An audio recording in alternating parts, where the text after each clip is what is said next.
تعلم وتعلم تذكر التذكير والحث على توكل ويتابع الرسول صلى الله سبحانه وتعالى إلى الفرج والآل أجمعين. الفاتحة إلى حضرة النبي محمد صلى الله عليه وسلم. بسر الفاتحة. بسم الله الرحمن الرحيم. الحمد لله رب العالمين الرحمن الرحيم مالك يوم الدين إياك نعبد وإياك نستعين اهدنا الصراط المستقيم صراط الذين أنعمت عليهم غير المغضوب عليهم ولا الضالين آمين. آمين. الحمد لله رب العالمين والصلاة والسلام على النور المبين سيدنا ومولانا محمد وعلى آله وصحبه أجمعين. أما بعد، فإن النبي محمد صلى الله عليه وسلم هو أفضل الخلق على الإطلاق، وجعل الله سبحانه وتعالى أهل بيت نبيه محمد أفضل آل على الإطلاق تكريما وتشريفا لحبيب محمد صلى الله عليه وسلم. وجعل الله أصحاب النبي محمد صلى الله عليه وآله وصحبه وسلم أفضل صحب من أصحاب الأنبياء والمرسلين، فاصطفى لخير الخلق، واصطفى الله سبحانه وتعالى لصحبته خير الخلق، خير الخلق اصطفاهم لصحبة النبي محمد صلى الله عليه وسلم. فمن لازم محبة النبي محمد صلى الله عليه وسلم محبة أهل بيته وأصحابه، وإلا فهو كاذب في دعوى محبة النبي محمد صلى الله عليه وسلم. فمن لا يكن الود والمحبة لأهل بيت النبي محمد ويدعي محبة النبي فهو كاذب. من يدعي محبة النبي محمد صلى الله عليه وسلم وهو ينقص في أصحاب النبي أو يشتم أصحاب النبي محمد صلى الله عليه وآله وصحبه وسلم فهو كاذب. ما تتم محبة النبي محمد صلى الله عليه وسلم إلا بمحبته ومحبة أهل بيته وأصحابه. ومن هم أصحاب النبي محمد صلى الله عليه وعلى آله وصحبه وسلم؟ هو كل من اجتمع بالنبي، هو صاحب من اجتمع بالنبي محمد صلى الله عليه وسلم في حياته أي قبل انتقاله للرفيق الأعلى ولو صبيا صغيرا فذاك صحابي. كل من اجتمع بالنبي محمد صلى الله عليه وسلم مؤمنا. أما من اجتمع به وهو ليس على الإيمان لم يؤمن بالنبي محمد صلى الله عليه وسلم ولا بما جاء به النبي محمد صلى الله عليه وسلم فليس ذلك من الصحابة. مؤمنا ولو صغيرا اجتمع به في الأرض لا في السماء، اجتمع به. فإن من اجتمع بالنبي محمد صلى الله عليه وسلم في السماء كل الأنبياء، اجتمع بالنبي محمد صلى الله عليه وسلم بعد انتقالهم للرفيق الأعلى كل الأنبياء في بيت المقدس في الأرض، لكنهم بعد انتقالهم للرفيق الأعلى. فلهذا إن سيدنا عيسى اجتمع بالنبي محمد صلى الله عليه وسلم في الأرض لا في السماء، ولأن الله رفعه إليه وهو لم يمت بل رفعه الله إليه، فلهذا يعد من الصحابة، فهو أفضل الأصحاب على الإطلاق لأنه نبي ورسول اصطفاه الله سبحانه وتعالى برسالته. وقد أخبرنا النبي محمد صلى الله عليه وسلم أنه يخرج آخر الزمان سيدنا عيسى يحكم بهذه الأمة بشريعة النبي محمد صلى الله عليه وعلى آله وصحبه وسلم حكما عدلا يحكم في أمة النبي محمد صلى الله عليه وسلم ويتزوج من أمة النبي محمد صلى الله عليه وسلم. ومن لم يؤمن بالنبي محمد يقتله سيدنا عيسى، يدعو اليهود والنصارى يقول يلا آمنوا بالنبي محمد إذا ما آمنوا بالنبي محمد ودخلوا في الإسلام يقتلهم سيدنا عيسى. هكذا أخبر سيد الأنام. يخرج سيدنا عيسى حكما عدلا يحكم بين الناس بشريعة سيد الناس محمد محبوب رب الناس صلى الله عليه وعلى آله وصحبه وسلم. Bismillahirrahmanirrahim. Alhamdulillahirabbil alamin wassalatu wassalamu ala asyrofil anbiya'i wal mursalin sayyidina Muhammadin wa ala alihi washabbihi ajma'in. Nabi Muhammad sallallahu alaihi wasallam itu adalah makhluk Allah yang paling afdal secara mutlak dibanding makhluk-makhluk yang lain. Maka Allah menjadikan keluarganya Nabi Muhammad sallallahu alaihi wasallam itu adalah keluarga yang paling afdal, keluarga yang terbaik secara mutlak. Begitu juga sahabat-sahabatnya Nabi Muhammad SAW, mereka adalah sahabat-sahabat yang terbaik. Allah memilih Nabi Muhammad SAW untuk menjadi makhluk yang terbaik. Maka Allah juga memilih untuk Nabi Muhammad SAW keluarga yang terbaik dan sahabat-sahabat yang terbaik. Salah satu hal yang berkaitan erat dengan cinta kepada Nabi Muhammad SAW adalah cinta kepada keluarga dan sahabatnya Nabi Muhammad SAW. Orang yang mengaku cinta kepada Nabi Muhammad SAW itu pasti cinta kepada keluarga dan sahabatnya Nabi Muhammad SAW. Karena itu runtutan dari cinta kepada Nabi Muhammad SAW. Orang yang mengaku cinta kepada Nabi tapi tidak cinta kepada keluarganya Nabi Muhammad SAW berarti cintanya bohong. Punya rasa benci terhadap keluarganya Nabi Muhammad SAW berarti cintanya bohong. Orang mengaku cinta kepada Nabi Muhammad SAW tapi merendahkan sahabat-sahabatnya Nabi Muhammad SAW berarti cintanya bohong. Jadi tidak akan sempurna, tidak akan utuh cinta kepada Nabi Muhammad SAW kecuali dengan cinta kepada keluarga dan sahabat-sahabatnya Nabi Muhammad SAW. Sekarang dijelaskan kriteria sahabatnya Nabi itu siapa? Kriteria sahabat itu siapa? Ada 3. Yang pertama, orang yang berkumpul dengan Nabi Muhammad SAW, pernah bertemu dengan Nabi Muhammad SAW. Yang kedua, bertemunya ketika Rasulullah SAW masih hidup. Yang ketiga, bertemu Nabi Muhammad SAW dalam keadaan beriman. Dan yang keempat, bertemu di dunia, bukan di langit atau di alam barzah. Ada 4 kriteria menjadi sahabatnya Nabi Muhammad. Siapa itu sahabatnya Nabi Muhammad SAW? Adapun orang yang tidak beriman meskipun bertemu dengan Nabi, ya dia bukan sahabat. Atau bertemu setelah Nabi Muhammad SAW wafat, berarti dia bukan sahabat. Atau bertemu dengan Nabi di langit ketika Isra Mi'raj, berarti dia bukan sahabat. Adapun salah satu yang masuk kategori sahabat adalah Nabiullah Isa alaihissalam. Karena Nabi Isa belum wafat dan beliau bertemu Nabi Muhammad SAW ketika Nabi masih hidup di bumi, yaitu ketika di Masjidil Aqsa, ketika akan Mi'raj. Nah, Nabi Isa berarti terhitung sahabatnya Nabi Muhammad SAW dan beliaulah sahabat yang paling afdal. Kelak Nabi Isa ini akan turun lagi di akhir zaman, karena Nabi Isa kan belum wafat.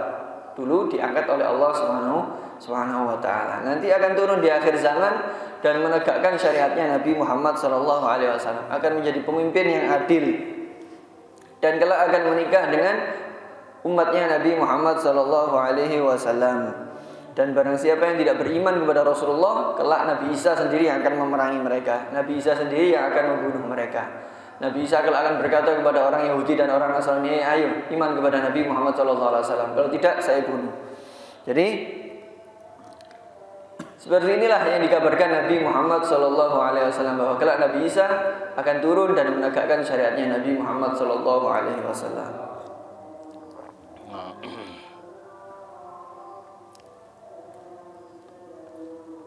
ويخرج سيدنا عيسى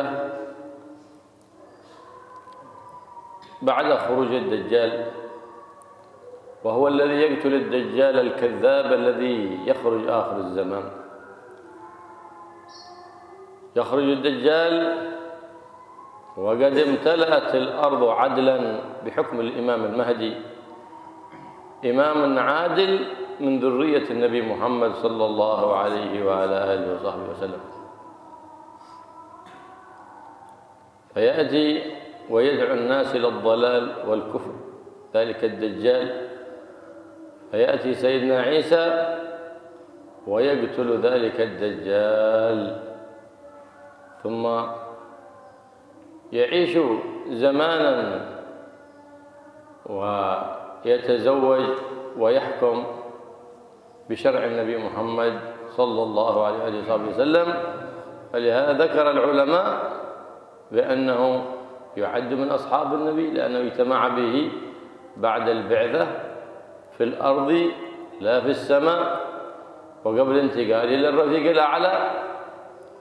لهذا هناك مكان بجانب النبي محمد صلى الله عليه وسلم في المقام الشريف، مقبورة النبي صلى الله عليه وسلم، وعند قدمه سيدنا أبي بكر، وعند قدمه سيدنا عمر. وهناك مكان لشخص رابع فارغ. قال العلماء أن في ذلك المكان يدفن سيدنا عيسى ابن مريم، على نبينا وعليه وعلى سائر الأنبياء والمرسلين أفضل الصلاة وأزكى التحية والتسليم. فإن من اجتمع بالنبي محمد صلى الله عليه وسلم قبل البعثة لا يقال صحابي. فلهذا اختلف في صحبة سيدنا ورقة بن نوفل، كان متعبدا على دين النبي محمد صلى الله عليه وسلم. فلما نزل الوحي جاءت سيدتنا خديجة بالنبي محمد صلى الله عليه وسلم إلى عند ورقة بن نوفل، لأنه كان عالما بالكتاب، عالما بالتوراة، عالما بالإنجيل. فلما عرف منه قصة جبريل عندما هبط عليه قال ذاك هو الوحي الذي كان ينزل على موسى وعلى عيسى، فعرف أنه نبي آخر الزمان. قال لكن أنا شيب الآن، ليتني كنت جدعا أي شابا قويا حتى أنصرك حيث يخرجوك قومك. قال أو مخرجيهم؟ قال نعم، ما جاء أحد بهذا الدين مثل ما جئت به من التوحيد والدين الحميد إلا وآذاه قومه وأخرجه. نعم. وبعضهم عدوا في الصحابة لأنه ثم مات قبل إظهار الدعوة، وبعضهم عدوا من الصحابة عند من قال أن الصحابي من كان بعد البعثة نزول الوحي. فعد ورقة بن نوفل من أصحاب النبي محمد صلى الله عليه وسلم، وبعضهم قال لا بعد نزول الوحي، لكن قبل الرسالة، أي قبل أن يؤمر بتبليغ الرسالة. نعم. فالصغار من الصحابة الذين جاءوا بهم كان أهل المدينة يغبطهم كل الناس، يغبطونهم، لأنه إذا ولد لهم مولود يطلبون البركة لأولادهم، فيأتون بصغارهم الأولاد حتى يكون أول ما يباشر معدتهم أو ما يباشر جوفهم ريق النبي محمد صلى الله عليه وسلم. أولئك الذين حنكهم النبي محمد صلى الله عليه وسلم أولئك هم من أصحاب النبي محمد، حتى ولو ابن يوم ولو ابن ساعة اجتمع بالنبي محمد صلى الله عليه وسلم في مكان، حتى وإن كان أعمى كعبد الله بن مكتوم، لا هو من الصحابة وإن لم يرى، لكن النبي محمد صلى الله عليه وسلم قد رأى. من اجتمع مع النبي محمد صلى الله عليه وسلم فهو من أصحاب النبي محمد صلى الله عليه وسلم. أولئك الذين حنكهم كثير هم صغار وعدوا من الصحابة، يحرصون كانوا أصحاب النبي على البركة. هكذا كان السلف الصالح يحرصون إذا ولد لهم مولود أن يذهبوا به عند أحد من الصالحين، فيكون أول ما يباشر ريقه ريق ذلك الصالح، فإنه فيه خير وبركة للطفل فينشأ نشأ حسنا ويكون بعد ذلك من الصالحين ببركة التبرك بعباد الله الصالحين. فكيف بسيد الصالحين محمد صلى الله عليه وعلى آله وصحبه وسلم. هكذا من أحب أولاده، من أحب أحفاده وأصباطه يطلب لهم البركة من أهلها حتى تحصل لهم البركة في صغرهم وتظهر عليهم بعد إذا كبروا، تظهر عليهم. فالتحنيك سنة من سنة النبي محمد صلى الله عليه وسلم. فلهذا كان أصحاب النبي محمد صلى الله عليه وسلم يأتون بأبنائهم من الصغار ويأتون معهم بشيء من التمر أو الرطب فيحنكهم النبي محمد صلى الله عليه وسلم بريقه الشريف، فتحصل لهم البركة وتحصل لهم المعونة ويحصل لهم اللطف من الله سبحانه وتعالى ببركة النبي محمد صلى الله عليه وآله وصحبه وسلم الرحمة المهداة لهذا الوجود.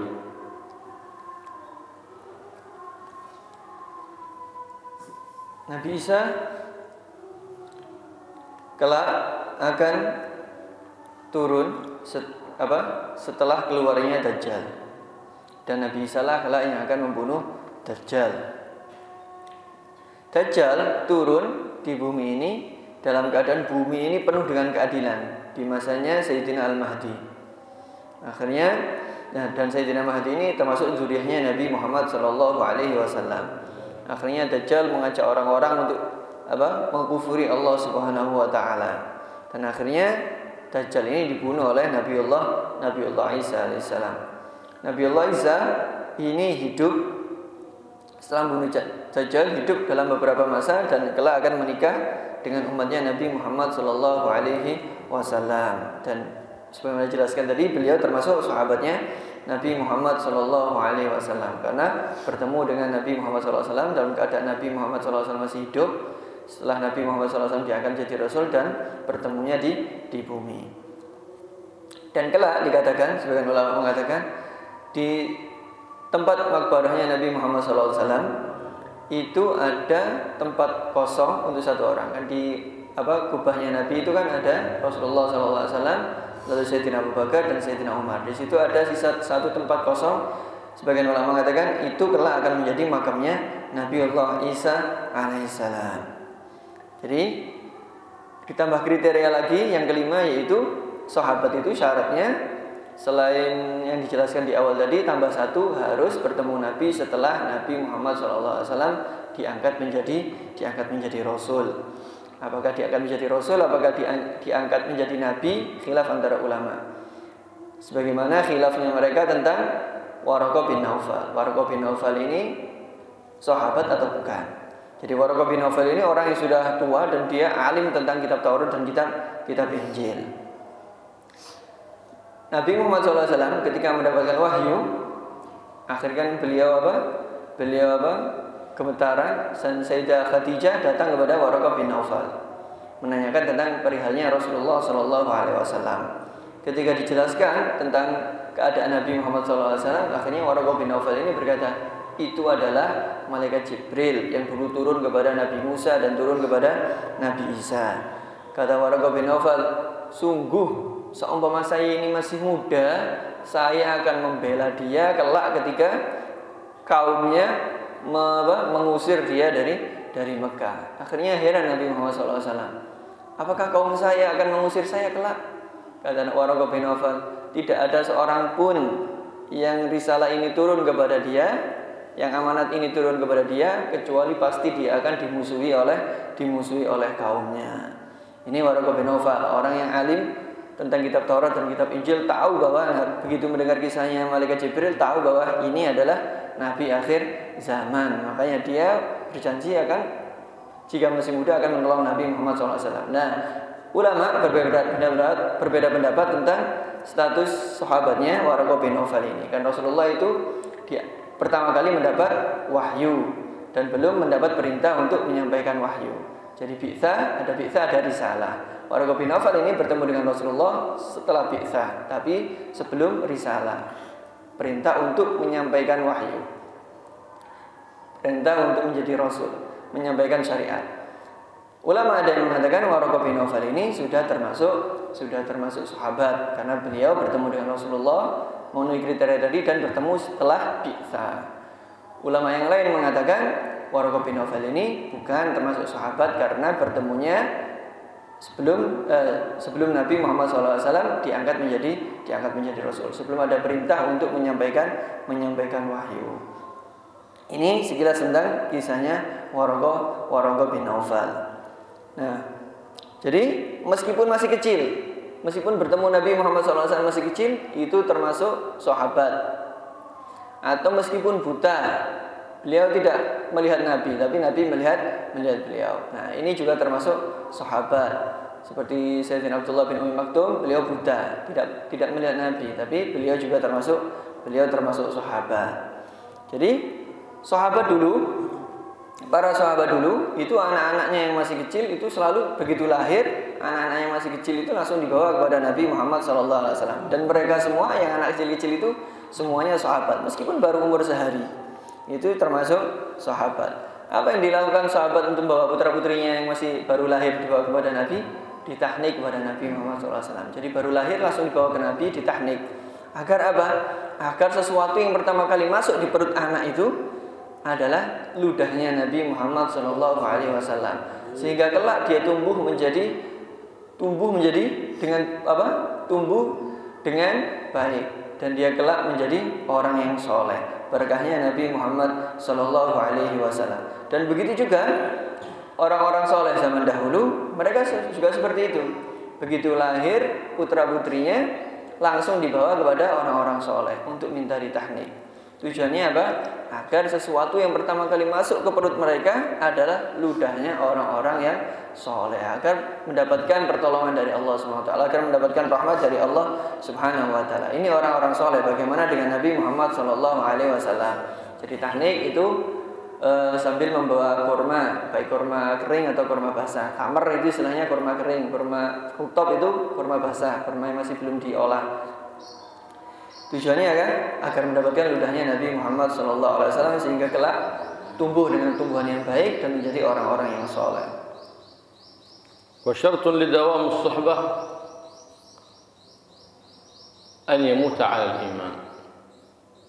لو آمن بالنبي محمد صلى الله عليه وسلم ثم بعد ذلك ارتد والعياذ بالله انقطعت صحبته بالنبي محمد صلى الله عليه وسلم، كما قد حصل عندما انتقل النبي محمد صلى الله عليه وسلم للرفيق الأعلى. بعض الناس جحدوا وجوب الزكاة فسماهم سيدنا أبو بكر المرتدين، لأن كل من أنكر شيء من الدين معلوم بالضرورة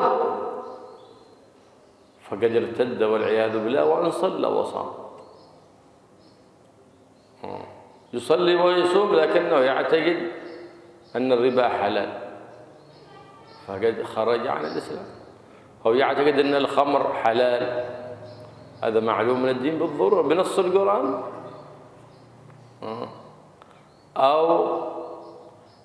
يأخذ أموال الناس ويستحل أخذها وأن ذلك حلال له، أخذ أموال الناس حرام، هو استحل ذلك فهو خارج عن الإسلام وإن صلى وصام. وهكذا كل من استحل شيء مما حرمه الله بالإجماع فقد خرج عن الإسلام وإن صلى وصام. فلهذا قاتل سيدنا أبو بكر الصديق مانعي الزكاة عندما قالوا خلاص كان الرسول صلى الله عليه وسلم نعطيه الزكاة لأنه كان يدعو لنا والآن قد انتقل. وقال سيدنا أبو بكر الصديق والله لا ينقص الدين وأنا على قيد الحياة، لو منعوني عقالا وفي رواية عناقا كانوا يعطونه للنبي محمد صلى الله عليه وسلم لقاتلتهم عليه. أي لو من أنكر شيء من الدين من الواجبات المعلومة من الدين بالضرورة فهو خارج عن الإسلام. فلهذا سماهم سيدنا أبو بكر المرتدين. ليه؟ لأنهم أنكروا ركن من أركان الإسلام وهو الزكاة. فمن أنكر شيئا من ذلك فمن مات على غير الإسلام فلا يسمى صحابي بعد ذلك. نعم. وأما التابعي فهو من اجتمع بالصحابي، هذا يقال تابعي. اجتمع بالصحابي هذا يقال تابعي، وطالت عشرته به هذا يقال تابعي. التابعي من اجتمع بالصحابي.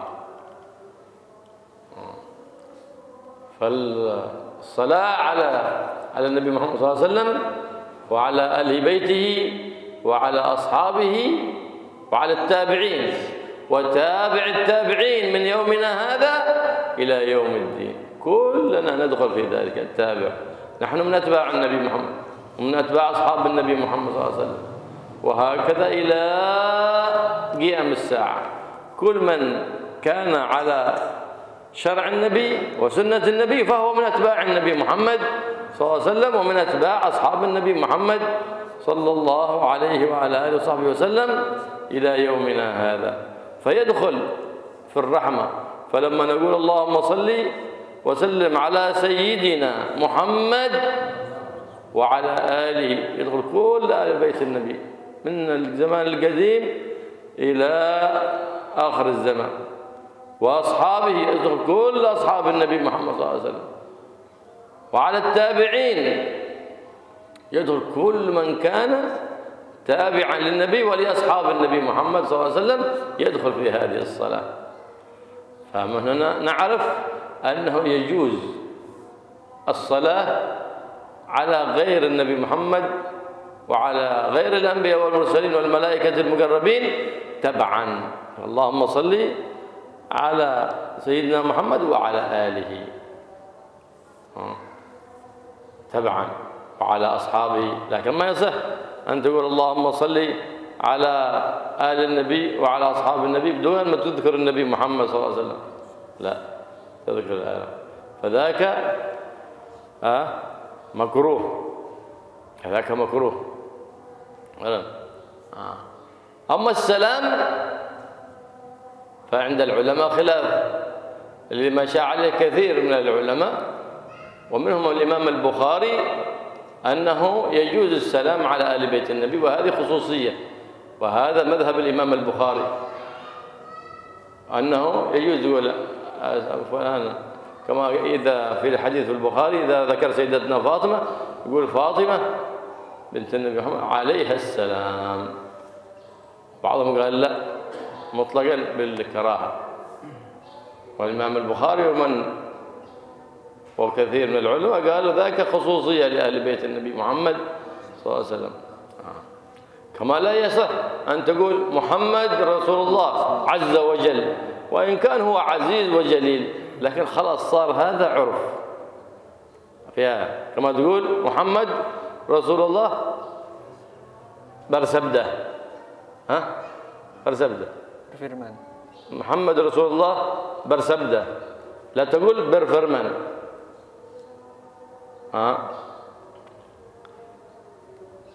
ولا تقول الله برسبدة، لا، تقول الله برفرمان، الله عز وجل، ولا تقول الله صلى الله، لا ما يصح.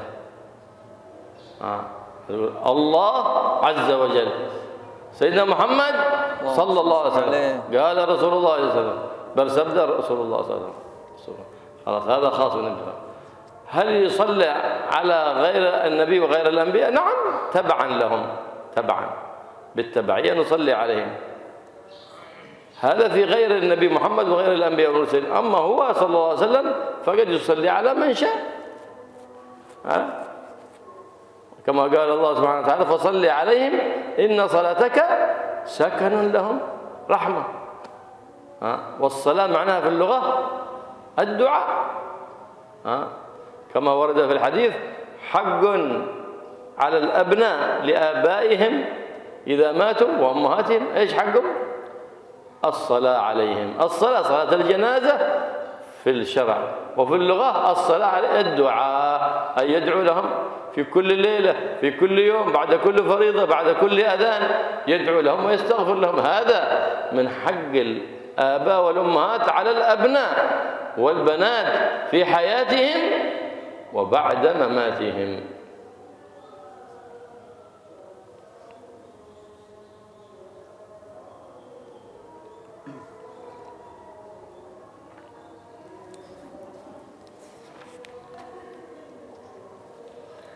Setelah status sahabat tadi sudah melekat pada seseorang, ada syarat tambahan agar dia terus mendapat status suhbah. Syaratnya apa? Dia mati dalam keadaan iman. Adapun orang yang sudah mendapatkan status suhbah, lalu dia murtad keluar dari agama Islam, maka status suhbahnya sudah terputus. Dia bukan sahabat lagi. Sebagaimana ketika Rasulullah SAW wafat, banyak dari orang-orang yang murtad keluar dari Islam karena mereka tidak mau membayar zakat. Nah, ini mereka ketika mati dalam keadaan murtad, maka sudah tidak dikatakan sahabat lagi. Orang-orang yang tidak mau membayar zakat itu dijuluki sama Sayyidina Abu Bakar murtad. Kenapa? Karena mereka mengingkari sesuatu yang sudah maklum dalam agama, sudah diketahui secara maklum dalam agama. Jadi wajibnya zakat, baik itu mengingkari dalam artian menghalalkan yang haram atau mengharamkan yang halal. Selama itu hal yang maklum dalam agama, maka status dia adalah murtad. Zakat itu maklum sekali dalam agama bahwa zakat itu wajib. Orang enggan bayar zakat berarti dia mengingkari hal yang wajib dalam agama yang sudah sangat maklum. Makanya dia statusnya murtad. Makanya Sayyidina Abu Bakar ketika melihat mereka, ketika menyuruh mereka untuk bayar zakat, mereka beralasan, loh, kita bayar zakat itu kan dulu ketika kita bayar zakat, Nabi Muhammad SAW mendoakan kita. Berarti itu tujuannya. Ketika Nabi sudah wafat, ya sudah, tidak ada lagi yang mendoakan kita. Akhirnya mereka tidak mau bayar zakat dengan alasan itu. Akhirnya kata Sayyidina Abu Bakar, sungguh tidak akan berkurang agama ini selama aku masih hidup. Dan saumpama toh mereka tidak mau membayar kekang onta sebagai zakat, hanya tidak mau membayar itu sebagai zakat, sungguh aku akan memerangi mereka. Aku akan memerangi orang-orang yang mengurangi agamanya Allah Subhanahu wa taala. Jadi, orang yang tidak mau membayar zakat ini mengatakan itu hal yang halal, tidak mau bayar zakat karena mengatakan zakat itu tidak wajib, berarti dia orang yang murtad. Atau menghalalkan yang diharamkan oleh Allah Subhanahu wa taala, dia mengatakan khamr itu halal, padahal sudah jelas, sudah sangat maklum diharamkan oleh Allah Subhanahu wa taala, maka dia orang yang murtad. Atau dia mengambil harta orang secara zalim dan menganggap itu hal yang boleh, maka dia juga murtad meskipun dia berpuasa dan sholat. Intinya segala sesuatu yang sudah diketahui oleh syariat, diketahui dalam syariat secara gamblang, dan dia mengingkarinya, dia punya itikat dari kebalikannya, maka dia orang yang murtad, waliyadzubillah. Jadi orang yang mati dalam keadaan kafir, tidak beriman kepada Allah dan Rasulullah, maka status sahabatnya sudah terputus.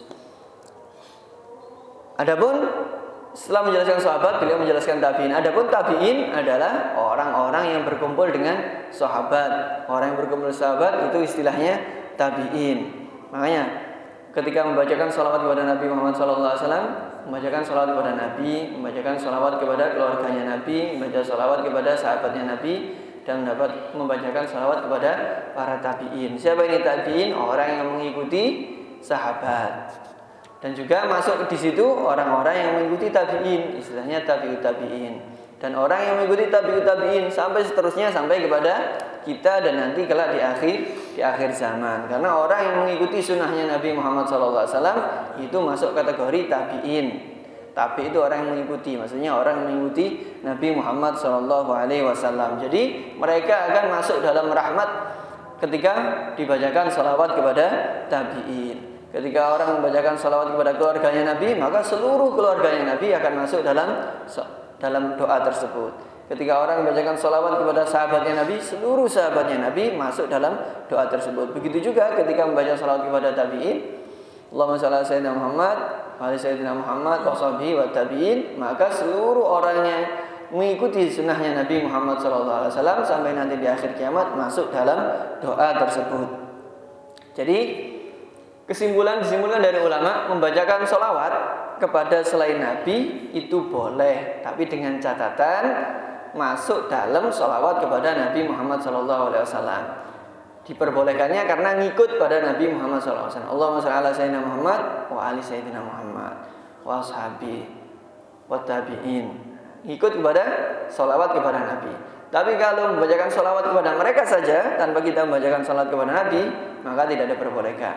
Contoh, orang baca sholawat kepada keluarganya Nabi langsung atau kepada sahabatnya Nabi langsung tanpa membacakan sholawat kepada Nabi dulu, maka hukumnya makruh.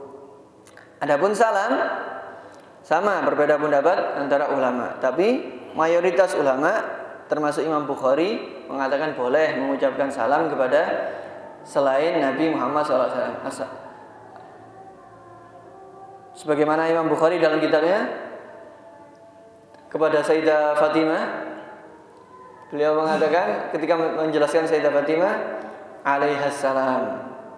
Ditulis sama Imam Bukhari alaihassalam. Hanya menjaga salam kepada Sayyidah Fatimah.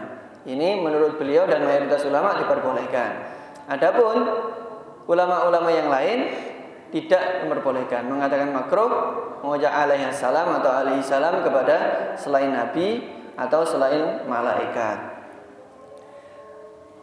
Hal yang dilarang juga adalah memberi titel terhadap dengan hal-hal yang lumrahnya untuk kepada Allah Subhanahu wa taala. Contoh azza wa jalla. Ini lumrahnya untuk Allah Subhanahu wa taala.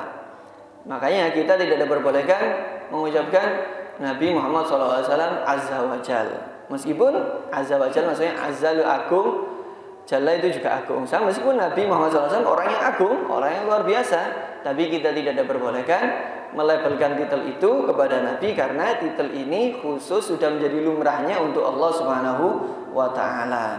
Begitu juga ketika kita mengatakan Nabi Muhammad SAW berfirman, ini tidak diperbolehkan karena berfirman ini lumrahnya digunakan untuk Allah Subhanahu wa taala. Atau kita mengucapkan sebaliknya, Allah Subhanahu wa taala bersabda.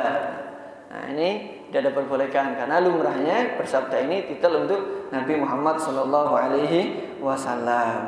Semua ini perbedaan khilaf ini untuk selain Nabi Muhammad SAW. Adapun untuk Nabi Muhammad SAW, beliau bebas mengucapkan sholawat atau apa kepada selain Nabi dan malaikat. Sebagaimana firman Allah SWT, Inna sholataka sakanun lahum. Sungguhnya sholat kamu wahai Nabi atau doa kamu wahai Nabi itu bisa menenangkan mereka.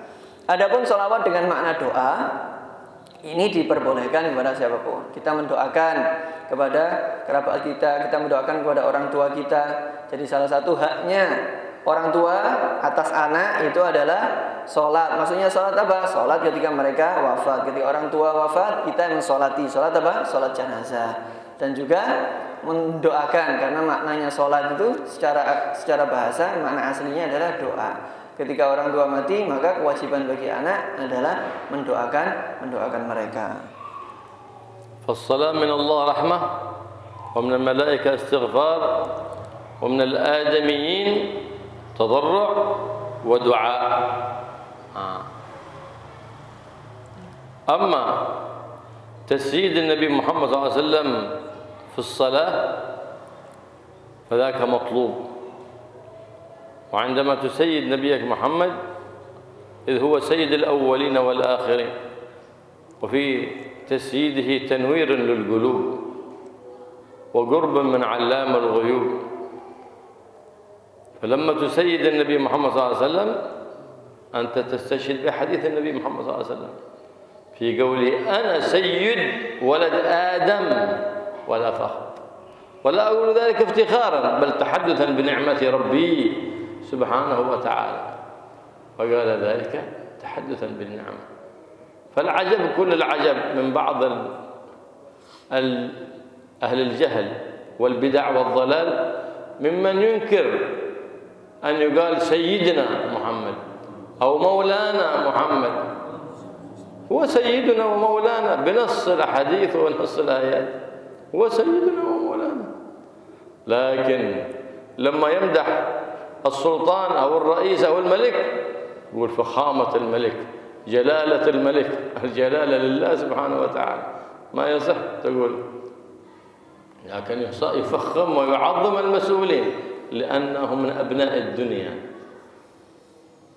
أما أبناء الآخرة هم الذين يعظمون النبي محمد ويسيدون النبي محمد صلى الله عليه وعلى آله وصحبه وسلم، ويقوى إيمانهم بتسييد النبي محمد صلى الله عليه وآله وسلم. والنبي محمد صلى الله عليه وسلم من تواضعه ما لما علمهم الصلاة عليه ما قالوا قولوا اللهم صل على سيدنا محمد، قالوا قولوا اللهم صل على محمد وعلى آل محمد. يا رسول الله كيف نصلي عليك؟ قالوا قولوا اللهم صل على محمد وعلى آله وعلى آل محمد، بس هكذا علمهم. لكن الأولى الأدب مع النبي محمد صلى الله عليه وسلم، خصوصا في هذا الزمان الذي كثر فيه أهل البدع والضلال الذين ينقصون من قدر النبي محمد ولا يحبون تسيد، حتى يظهر ذلك للخاص والعام، حتى نقول سيدنا محمد.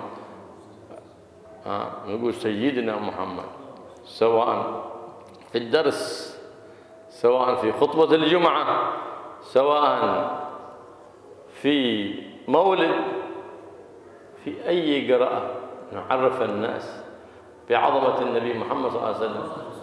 كان الزمان الأول ما حد يقول سيدنا، لأنهم كلهم قلوبهم الآن بتعظيم النبي محمد صلى الله عليه وسلم، ما حد ينكر على حد وقال سيدنا. لكن في هذا الزمان الذي كثر فيه الجهل وكثر فيه الضلال والخذلان، فصاروا أناس جهال ينكرون حتى على الاجتماعات للصلاة على النبي محمد صلى الله عليه وسلم، ينكرون الاجتماعات على الذكر لله سبحانه وتعالى، ينكرون حتى على من يسيد النبي محمد صلى الله عليه وآله وصحبه وسلم.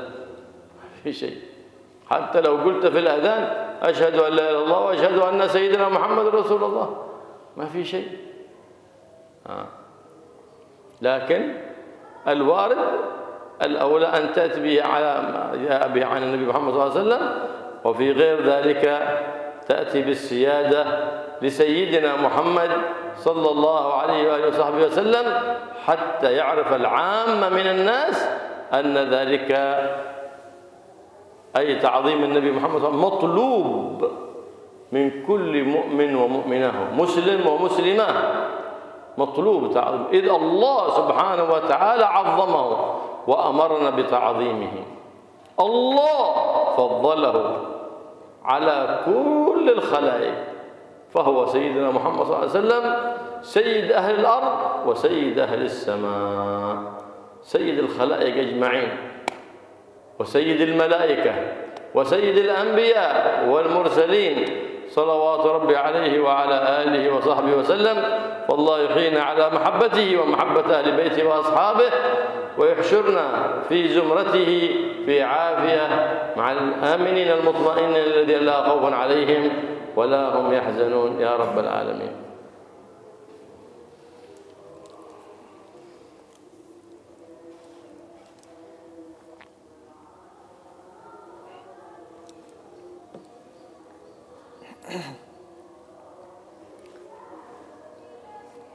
Sholawat itu kalau dari Allah Subhanahu wa Ta'ala itu maksudnya adalah rahmat. Kalau dari malaikat maksudnya istighfar. Adapun dari manusia maknanya adalah tadarruk, merendahkan diri di hadapan Allah Subhanahu wa Ta'ala dan berdoa. Itu maksud kata asal, makna asal dari kata sholat. Sekarang membahas tentang menambahkan kata sayyid kepada Nabi Muhammad SAW ketika kita bersolawat kepada beliau. Bagaimana hukumnya? Hukumnya adalah sangat dianjurkan untuk menambahi sayyidina Muhammad atau menambahi maulana Muhammad. Allahumma sholli ala sayyidina atau Allahumma sholli ala maulana Muhammad. Itu sangat dianjurkan. Dan faedahnya, salah satu faedah dari kita menambahkan sayyid itu bisa mencerahkan hati kita, bisa memberikan cahaya kepada hati kita, sehingga kita menjadi orang-orang yang dekat dengan Allah Subhanahu wa Ta'ala.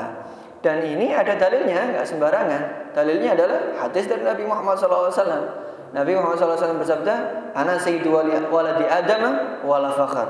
Aku adalah pemimpin anak Adam, pemimpin manusia, dan aku mengatakannya bukan karena bangga-banggaan.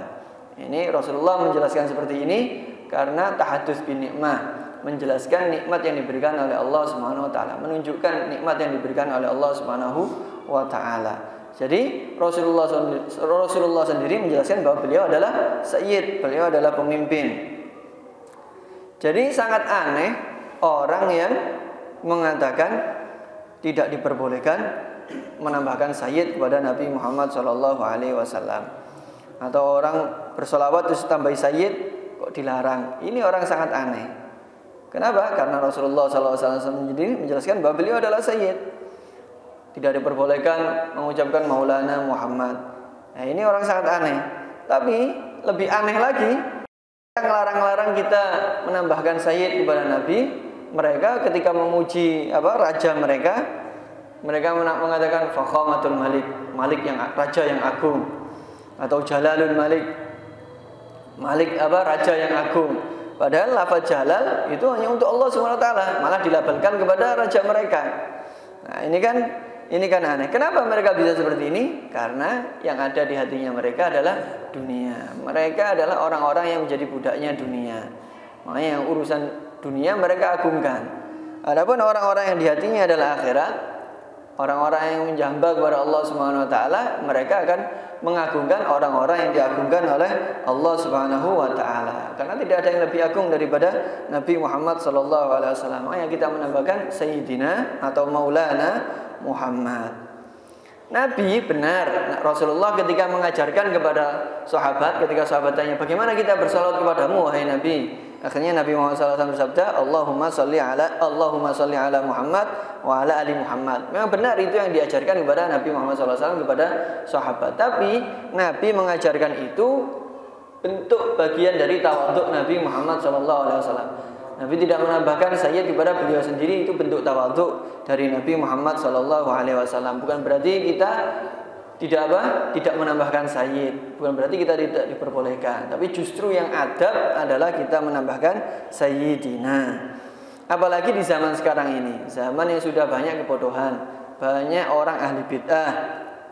Kita tambahkan Sayyidina Muhammad dalam setiap salawat kita. Mau salawat dimanapun kita tambahkan, agar orang-orang tahu, agar orang-orang awam tahu bahwa itu adalah bagian dari mengagungkan Nabi Muhammad SAW. Itu bukan hal yang salah, justru itu adalah dianjurkan. Kita tambahkan salawat kepada Nabi dengan kata Sayyid dalam momen apapun, baik dalam ngaji atau dalam khutbah atau dalam maulid atau dalam baca salawat apapun.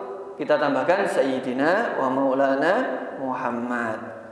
Orang zaman dahulu memang ketika mereka bersolawat jarang yang menambahkan Sayyidina Muhammad. Kenapa?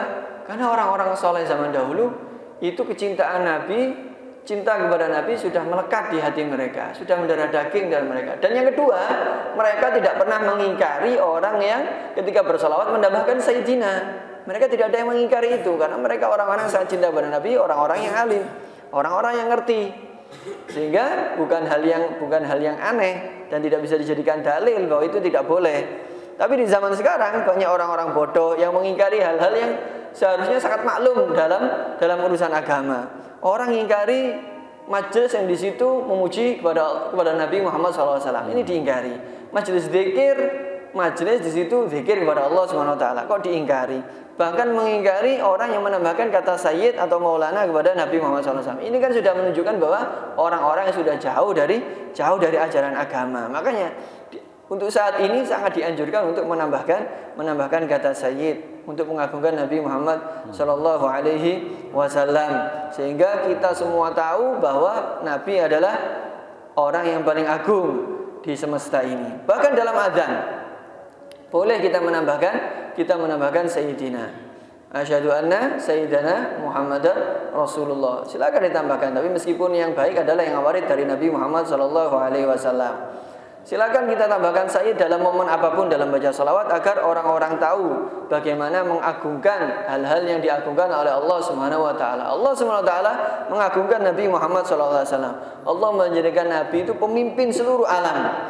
Pemimpin semuanya, lebih afdal daripada semuanya, lebih afdal dari para nabi, lebih afdal, yang terafdal daripada para malaikat. Dari segala apapun yang ada di dunia ini diagungkan. Nabi Muhammad SAW jauh lebih agung daripada semua makhluk yang ada di semesta ini. Semoga kita diberi rasa cinta oleh Allah kepada Nabi Muhammad SAW dan kepada keluarganya Nabi dan sahabatnya Nabi. Dan kelak kita dibangkitkan bersama Nabi Muhammad SAW, bersama orang-orang yang diberi keamanan yang sempurna oleh Allah Subhanahu wa taala dalam keadaan sehat walafiat. Allah yatawallana biwala wa yahmina bihimah wa yar'ana bir'ah wa yuslihna bihabibihi wa mustafah Muhammad ibn Abdullah sallallahu alaihi wa sahbihi wa sallam wa yashrah sudurana bil iman wa yaghli imanana wa yuqawwi yaqina kayma yaqina yawm al-qiyam wa yuwaffiqna lima fihi salah dinina wa dunyana وسلامة عقبانا بعافية وسلامة وتقوى واستقامة بسر الفاتحة وإلى حضرة النبي محمد صلى الله عليه وسلم. الفاتحة. ضالين آمين. ربنا تقبل منا تب علينا واغفر لنا يا جواد يا حي ارحمنا والحاضر والناظر والسامعين برحمة من عندك تغنى عمن سواك وصلى الله على سيدنا محمد النبي وآله وصحبه وسلم والحمد لله رب العالمين.